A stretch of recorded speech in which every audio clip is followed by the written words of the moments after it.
Was fucking good, SMFM. Sme tu spoločne so Šimonom.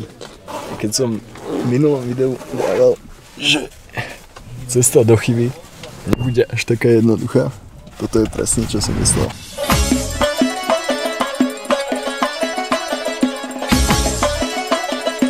It's a video, yeah.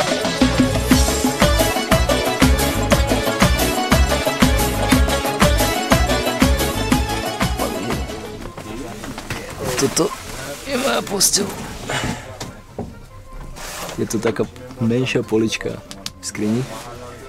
Ukážem to na Šimonovej posteli, hej. Spacie postsovietské vlaky alebo plackartni sú v Uzbekistane považované za bežný spôsob prepravy vzhľadom na obrovské vzdialenosti medzi mestami. My cestujeme zo Samarkantu do Chivy, ďalšieho mesta na hodvábnej ceste. Vzdialenosť 585 km sa na mape síce nezdá tak veľa, ale pre prirovnanie je to približne 1,5 Slovenska. Takže vlak už vyštartoval svoju cestu. Je mi strašné teplo. Ešte ak sme hore na hornom poschodí, tak sa tu veľmi ťažko dýcha, pretože sa tu strebáva všetok teplý vzduch. Je tu skoro žiadna klíma alebo prítok vzduchu vonkajšieho, pretože celý vlak je plný starých ľudí, ktorí cestujú takýmto spôsobom, takže musíme sa prispôsobiť hlavne im, čiže my vydržíme, len proste, aby nebola zima, hej, v ostatným cestujúcim vlaku. Šimon už je usadený, komfort síce 0 bodov, ale tak unavený by som zaspal aj na zemi. Dobrú noc.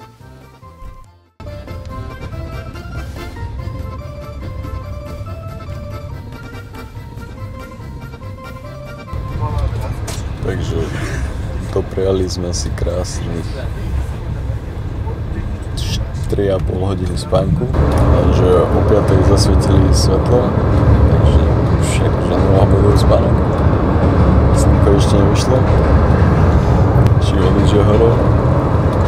Šimon, ako si sa vyspal, Šimon?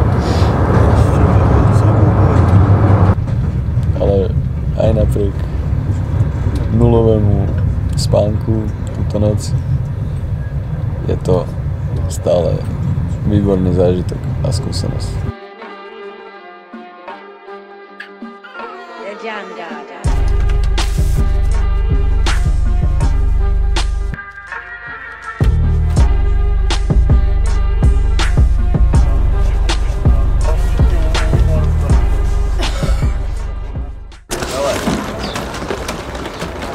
Dámy a páni, prežili sme postsovietský spací vlak. Komfort nebol úplne bohvečo, ale zase sa potvrdilo pravidlo. Vždycky treba trochu vystúpiť z komfortnej zóny, aby človek začal žiť. Ďakujem. Chiva. Chiva je, ako som už spomínal, ďalšie mesto na hodvábnej ceste a zároveň prvá pamiatka UNESCO v Uzbekistane. Hneď po príchode cez slameno-hlinené hradby sme sa cítili, ako by sme sa vrátili v čase, a to preto, lebo 90% budov starého mesta, tzv. Ichan-Kala, sú pôvodné a pochádzajú až zo 6. storočia.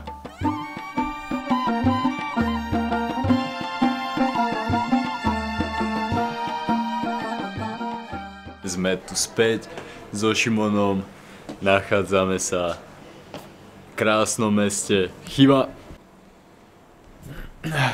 Takže tak, dnes máme v pláne ešte trochu prejsť toto pekné historické mesto, ktoré sa taktiež nachádza ako aj Samarkand na hodvábnej ceste. Takže pozrieme trochu mesto, možno sa najmä niečo si dáme do nosa a pôjdeme spať. Takže také sú plány na dnes, uvidíme, či sa nám podaria. Samozrejme vás beriem so sebou a zatiaľ čaute. Je to tu strašne nízke. Ja som pomerne malý človek, ale sem sa mestím akurát tak, že si šúcham svoju majestátnu čapičku. A to je všetko asi. Tuto máme peknú ozvenu, takže tu určite budeme. Ale pravdepodobne mám taký pocit, že sa nachádzame nejakom hoteli. Že tuto v týchto izbách, čo tu vidíte za mnou, pravdepodobne bývajú ľudia. Len absolútne neviem, kde je Šimon. To je môj hlavný problém momentálne. Takže asi ho idem hľadať. A keď ho nájdem, tak mu čapnem po čele. Máme teraz trošku historický kútik. Šimon tvrdí, že v tomto meste sa kedysi dávno nachádzali tí najlepší otroci. Dneska to už neviem, ako je na tom. Sme na tržnici. Skúsime pozrieť, aká je situácia v dnešnej dobe. A potom, keď tak dáme nejaký review.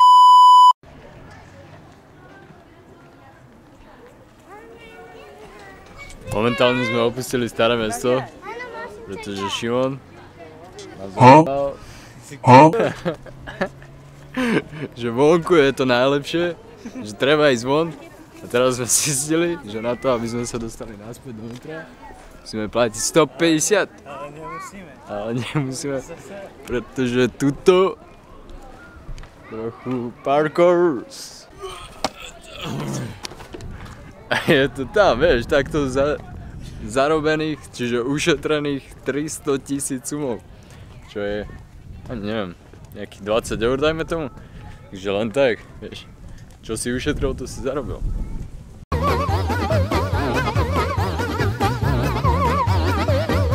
Ak toto nebude gól, tak má byť. Lopta išla takto, akurát si nabehol hráč. Čistý gól vedúci. A teraz to sekol, streamy sekol. Sekol 2-krát za celý zápas. V takomto momente. Chcem vedieť, či to bol gól. Ale nie je možné, aby to nebol. No! Čo nebol to gól? Tak ty si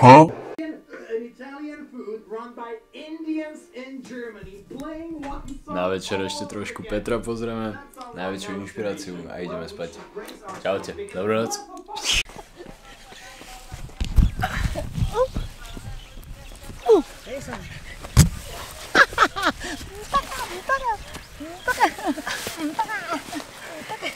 Mulai.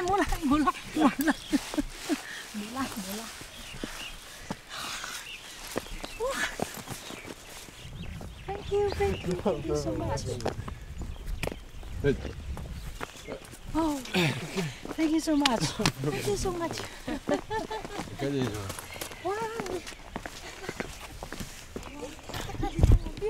Práve sme vyšpali hradby, pretože sú zavreté.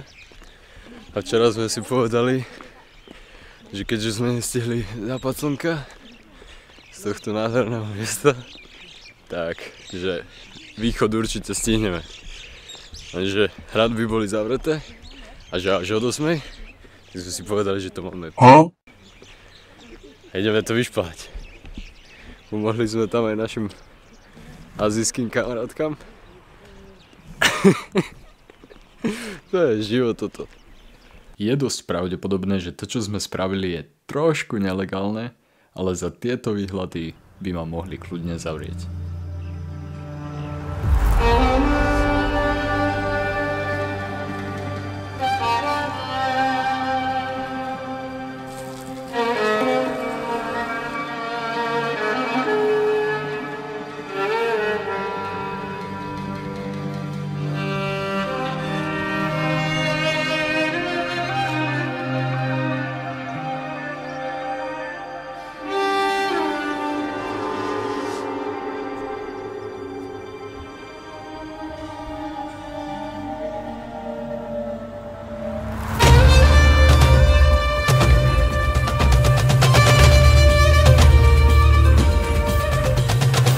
A ako sa vraví, ranní ptáče dal do skáče a to sa ukázalo aj v meste, keďže sme boli príjemne prekvapení tichými a pokojnými ulicami Chivy.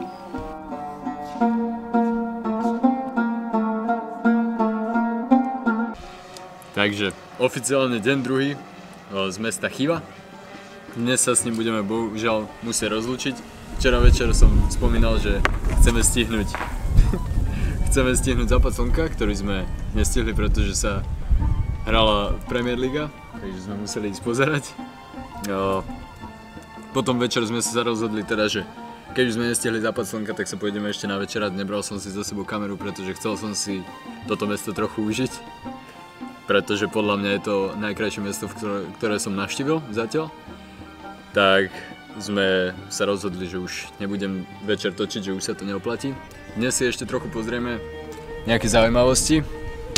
Navštívime originálny workshop kobercov a zároveň ešte pozrieme, čo sa v tomto meste skrýva, aké poklady, cennosti. Chceli by sme pozrieť nejaké vyhliadky, pretože sú tu veže, na ktoré sa vraj dá ísť, čo by bolo podľa mňa určite zaujímavé pozrieť si trochu výhľad.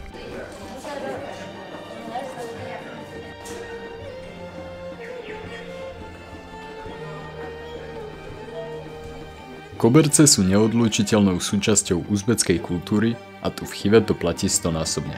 Navštívili sme preto jeden z workshopov, v ktorom sme o týchto ikonických kobercoch zistili viac. Napríklad to, že tieto nádherné farebné koberce sú farbené čisto prírodným spôsobom. Na farbenie využívajú hlavne ovocie, zeleninu a rôzne iné rastliny. Tieto prísady vyvárajú a následne do nich pridávajú hodvábne vlákna a tým sa farbia. Po vyschnutí vláken sa začína niekoľkomesačný proces výroby.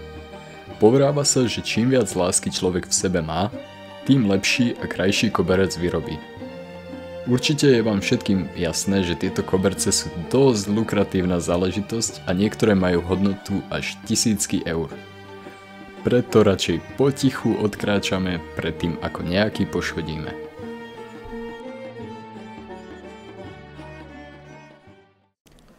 Ešte aby sme nezabudli, večer pôjdeme do Taškentu vlakom, ale nepôjdeme z hociakého mesta, nepôjdeme z Kivy, ako sme sem prišli, pôjdeme z mesta Urgenč, ktoré nie je až také typické turistické mesto. Veľa turistov tam nezablúdia, to je z toho hľadiska, že to mesto neponúka veľa nejakých atrakcií alebo nejakých pamiatok a práve preto tam veľa turistov nezablúdi.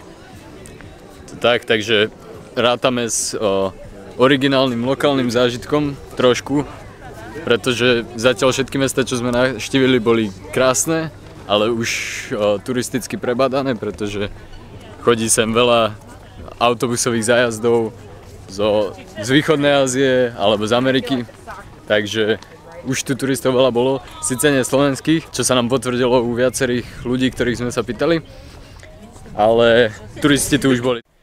Že práve sa nachádzame pod vežou.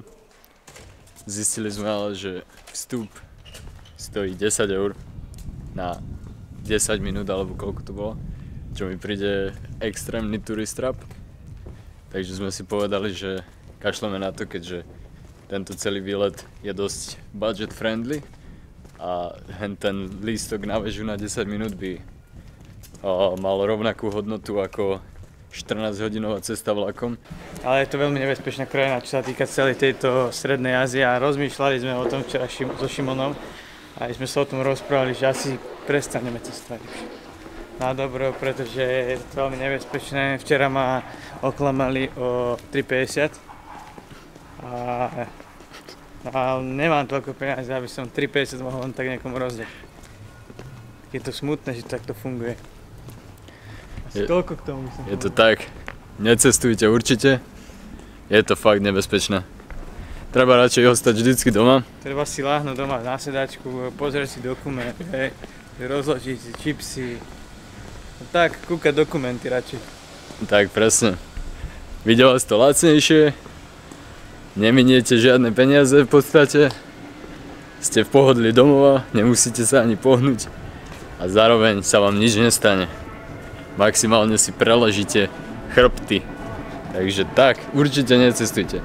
Toto je moja rada do života. Za žiadnu cenu necestujte, to je zbytočné míňanie peňazí.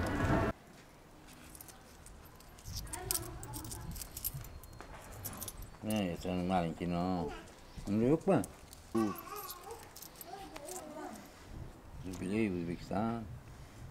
Teraz, keď ste mohli vidieť, tak vedúci ma znova chcel osrať. chcel mi dať 200, 500 sumov a ja by som mu za to dal 1 eurovku až 2 eurovku, ale 500 sumov je asi tak 3 centy. Takže good price. 500 sumová minca, tu sme ešte ani nevideli, mince sa tu ani nepoužívajú, pretože všetko stojí 1000, minimálne 1000 a viac. 1000 sumov je 7 centov, takže zas nás chceli proste ošuškať a preto vám ešte raz prizvukujeme, určite necestovať. Necestujte. A Uzbekistanu sa vyhýbajte, že...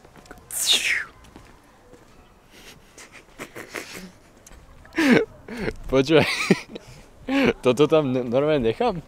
Čo? Toto. Ja viem, však uvidíš, aké to bude. Lebo nie, že to niekto zoberie vážne. A potom budú, že Šimon najväčší hejter Uzbekistanu. Pritom to je asi najkrajšie mesto, čo som videl. Veru. Najkrajšie mesto, s ktorým sa ale bohužiaľ v tomto momente lúčime a odchádzame do Urgenču.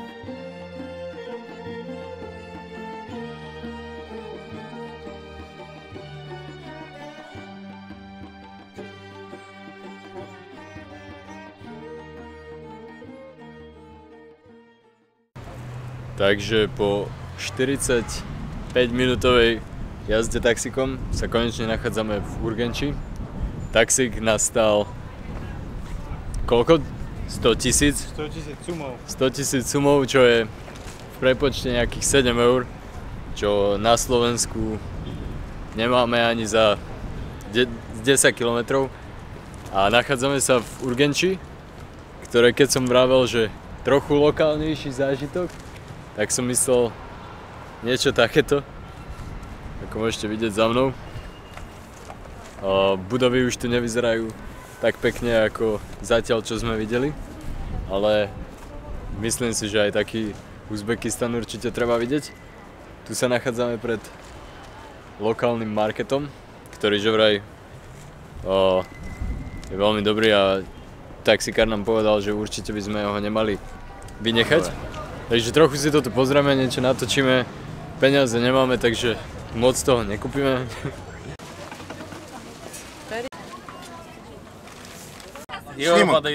Один снимок. Сказку.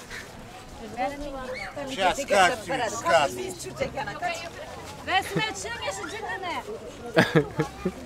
Neviem, kámo, čo sa tu deje. Normálne sme stredobodom pozerali. Что? Вначале, Дима. Как тебя зовут? Меня зовут Хвандык. Хвандых? Хвандык. Окей, Шимон. Šimon. Из Словакии. Slovakia. Я не понимаю. Я понимаю. Хотите отправлять, что ли, это фотографы сделаете? Почему? Я это видео, блог или документ. Блог или документ на интернет из Узбекистана. Učiteľka vravela, že to s mojou ruštinou nikam nedosiahnem. Pozri sa na mňa teraz. V Uzbekistáne. Do prč. Trochu siahneme. Хорошо, как дела? Доллар российский, евро.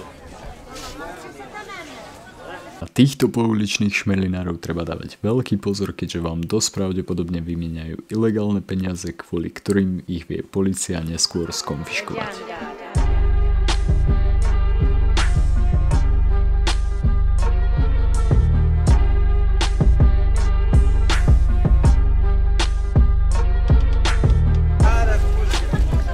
Momentálne stojíme na parkovisku tzv. Mašrútok. Mašrútky to sú také mini autobusy, tak toto vyzerá. Mašrútky sú náhrada MHDčky, ktorá je v Uzbekistane veľmi nespoľahlivá a v podstate funguje veľmi podobne.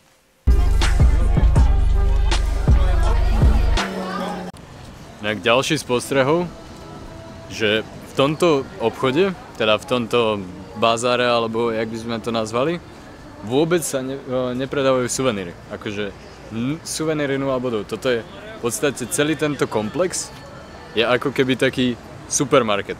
Pretože to je ďalšia z vecí. Supermarkety v Uzbekistane proste neexistujú. Tu sú iba takéto minimarkety, čo sú súkromníci, čiže niečo jak u nás Vietnamci, alebo tak, jak by som to prirovnal. Vôbec žiadna, že sieť nejakých hypermarketov, supermarketov, nič také tu nie je, takže toto je uzbecký supermarket. Čo Šimon, jak vyzeráš, Bobi? Vyzerá na loženie. Stojí až 2 €, 2,30 €. Čiže dosť.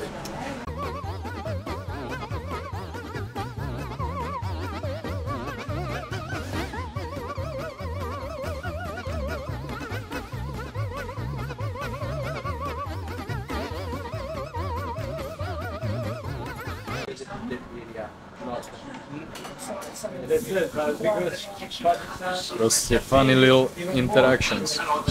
Veľmi príjemné. Také, nikto vás tu nepozná, síce každý na vás pozerá, pretože mám kameru, ale okrem toho proste ľudia sú zhovorčiví, chcú sa rozprávať, priateľsky milí. Okay, my first fans. Hello, hi. Wait. Follow his Instagram ID and YouTube also. Okay. Počuli ste, treba lajky, subscribe, followy, všetko. Dajte mi to tam. Naša cesta síce nekončí, ale toto video bohužiaľ áno. Ak ste sa dostali až sem, tak vám v prvom rade ďakujem a ak sa vám video páčilo, nezabudnite zanechať like, nejaký pekný komentár a samozrejme subscribe. Vidíme sa v hlavnom meste Taškent.